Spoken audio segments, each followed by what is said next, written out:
வணக்கம். நான் உங்கள் ரிஸ்வானா. நம்ம இன்னைக்கு எதை பற்றி பேச போகிறோம்னு பார்த்தீங்கன்னா, கிராமிய கலை. இது வந்து தமிழர்களுடைய பழைய கலை. இதை வந்து யாருமே இப்போ வந்து பெருசாக எடுத்துக்கிறது இல்லை. அதை வந்து முக்கியமான கலை என்னன்னு பார்த்தீங்கன்னா, அதில் கரகாட்டம் ரொம்ப பின்தங்கிய நிலைக்கு போயிருச்சு. இப்போ வந்து எல்லாம் வெஸ்டர்ன் மியூசிக் அது இதெல்லாம் பண்ணி அதை பின்தங்கிய நிலைக்கு கொண்டு போயிட்டாங்க. இப்போ கரகம்ன்றது வந்து பார்க்கவே முடியாத ஒரு விஷயமாயிருச்சு.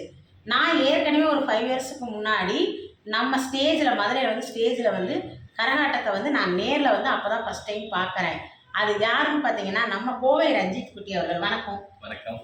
அவர் வந்து ரொம்ப கரகம்னு பார்த்தீங்கன்னா, அது ஸ்பெஷலாக நான் அன்னைக்கு தான் பார்த்துருக்கேன். அந்த கரகத்தை பற்றியே நான் அன்னைக்கு தான் தெரிஞ்சிருக்கிறேன். சூப்பராக அடிப்பார். நம்ம இன்னைக்கு வந்து அந்த அனுபவத்தை வந்து அவர்கிட்ட நம்ம பகிர்ந்துக்கிற போகிறோம்.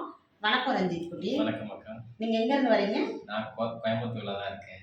Okay okay. இப்போ இந்த கரகம்ன்றதுல வந்து உங்களுக்கு எப்படி அதிகமான ஒரு ஈடுபாடு வந்தது? நான் சின்ன வயசுல வந்து ஒரு 6th 7th படிக்கும்போது வந்து நான் டியூஷன் படிச்சுட்டு இருக்கும்போது அங்கே நிறைய கல்ச்சுரல்லாம் நடக்கும். ஸோ நடக்கும்போது நிறைய பேர் நிறைய விதமாக அங்கே வந்துட்டு ஃபுல் அண்ட் ஃபுல் கிராமிய கலை சம்மந்தப்பட்ட பாட்டை மட்டும் தான் எடுத்து ஆடணும் பாடணும் எதுவாக இருந்தாலும். ஸோ இப்போ நிறைய பேர் வந்துட்டு அவங்களோட ஸ்டைலுக்கு டான்ஸ் ஆடும்போது எனக்குள்ள ஒரு ஆசை வந்தது. எனக்கு ஒருத்தவங்களோட கரகாட்டம் பிடிச்சி நம்மளும் இந்த மாதிரி பண்ணால் எப்படி இருக்கும் அப்படின்னு ஆசைப்பட்டு நானும் அந்த கரகாட்டம் ஆடணும்னு ஆசைப்பட்டு தான் ஆரம்பித்தேன். அதில் பார்த்தீங்க அப்படின்னா எனக்கு யாருமே சொல்லி எல்லாம் கொடுக்க கிடையாது. நானே தான் எல்லாமே கற்றுக்கிட்டேன். இதில் பார்த்தீங்கன்னா கரகம் எனக்கான கரகத்தை நானே ரெடி பண்ணிக்குவேன். நான் பழக ஆரம்பிச்சதுலேருந்து இப்போ வரைக்குமே வந்துட்டு நீங்களே வந்து ரெடி பண்ணிக்கிறீங்க. ஆமாம் ஆமாம். கரகம் வந்து நான் பிடிச்சிட்டுலாம் ஆடவே மாட்டேன். இந்த மற்றவங்க மாதிரி இந்த எதுவுமே இருக்காது. ஸோ அதாவது பெரிய பாத்திரத்துலேயும் வச்சு ஆட மாட்டேன். ஏன்னா நம்ம பெரிய பாத்திரத்தை தலையில் வைக்கும்போது அது ஈஸியாக நின்றும். ஆனால் நம்ம சின்ன செம்பெடுத்து வைக்கும் போது நம்ம தலையில் கரெக்டாக நிற்காது. அதுதான் ரொம்ப கடினமானது. அந்த மாதிரி வச்சு ஆடுறது எனக்கு அந்த மாதிரி கிரிட்டிக்கலாக இருக்கிறது வந்து ஆடணும்னு ரொம்ப ஆசை. ஸோ அதனால நான் கரகம் வந்துட்டு நானாக கற்றுக்கிட்டேன். அதில் மல்டி என்னென்ன வெரைட்டியெல்லாம் பண்ண முடியுமோ அது எல்லாமே பண்ணுவேன். Okay, super super. இப்போ பார்த்தீங்கன்னா ரொம்ப நாளைக்கு ரொம்ப வருஷத்துக்கு முன்னாடின்னு சொல்லலாம். இப்போ அந்த மாதிரி பின்தங்கிப்பட்டது பின்னாடி தள்ளப்பட்ட விஷயம் வந்து கரகம். இப்போ எல்லாமே இந்த ஃபோக்கு வெஸ்டர்ன்ஸ் இதில் தான் வந்து கொண்டு போகிறாங்க கவனத்தை. நீங்கள் வந்து இதை சூஸ் பண்ணியிருக்கீங்களா? இது வந்து உங்களுக்கு ஏதாவது பலன் கிடைச்சிருக்குதா? இதனால் வந்து உங்களுக்கு நிறைய மேடையில் நடிக்கிறதுக்கோ இல்லை வந்து சினிமா வாய்ப்புகளோ அதுக்கான முயற்சியில் ஈடுபட்டு தான் இந்த இதை கற்றுக்கிட்டீங்களா? இல்லை நம்ம இதை கற்றுக்கிட்டா போதும் அப்படின்ற மாதிரி நினச்சி நீங்கள் கற்றுக்கிட்டீங்களா? அப்படிலாம் கிடையாது. எனக்கு வந்து எது பண்ணனாலும் நான் தனியாக தெரியணும்னு ஆசைப்படுவேன். ஒரு வீடியோ ஏதாவது பண்ணாலும் சரி, ஒரு பாட்டு பண்ணாலும் எதுவாக இருந்தாலும் நான் தனியாக தெரியணும் அப்படின்றத என்னோட ஆசை.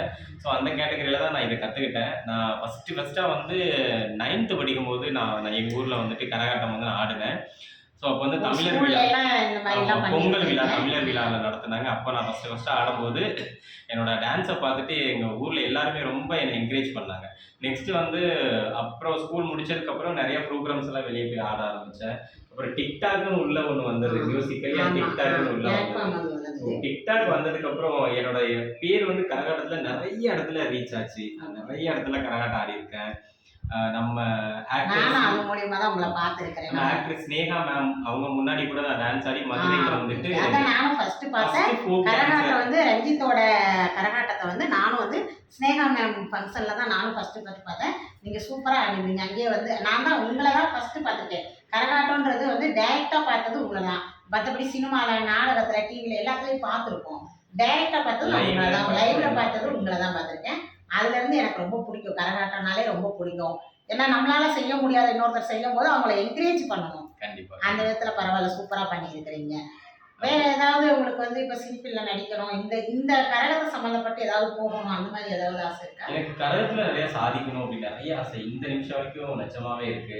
கரகத்தில் எடுத்துகிட்டே தான் இருக்கு. நான் இது வரைக்கும் கரகத்தில் பார்த்தீங்கன்னா எனக்கு யாரும் சொல்லி கொடுத்தது கிடையாது. கரகத்தில் வந்துட்டு படுத்துக்கிட்டு சாரி கட்டுவேன். 3 சோடா பாட்டில் வச்சு அதுக்கு மேலே பலகை வச்சு மேலே ஏறி நிற்பேன். ஒத்த காலையும் தூக்கிட்டு நிற்பேன். அதுக்கப்புறம் 2 டம்ளர் வச்சு மேலே ஏறி நிற்பேன். அது நடப்பேன்.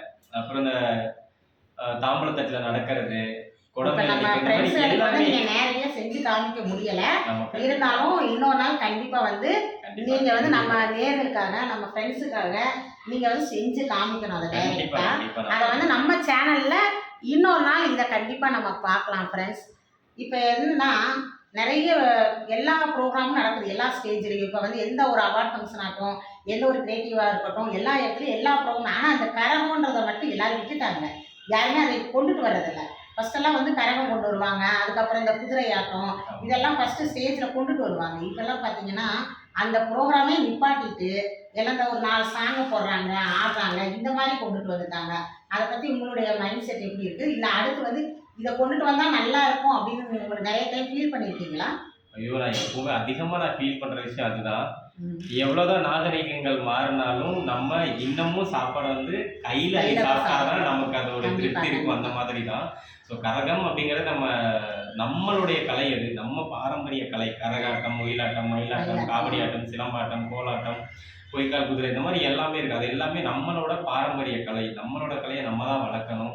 ஸோ அதுக்கு நம்ம எல்லாருமே வந்து எல்லா இடத்துலையும் அந்த ஃபங்க்ஷன் நடக்கும்போது ஒரு சிறப்பு நடனமாக, முதல் நடனமாக கரகாட்டமோ இல்லை கிராமிய கலை சம்மந்தப்பட்ட எந்த ஒரு விஷயம் பண்ணாலும் அது ரொம்ப அந்த ஒரு விஷயத்தை வந்து அவர் வந்து கோரிக்கையா வைக்கிறாரு. தயவு செய்து இதை ஒரு கோரிக்கையா ஏற்றி இந்த வீடியோ பார்க்குற அனைவரும் வந்து இதை ஒரு கோரிக்கையை வச்சுக்கிட்டு அவங்களுக்கு உண்டான ஒரு இடத்த கண்டிப்பாக கொடுக்கணும்னு எல்லாரையும் நாங்கள் கேட்டுக்கிறோம்.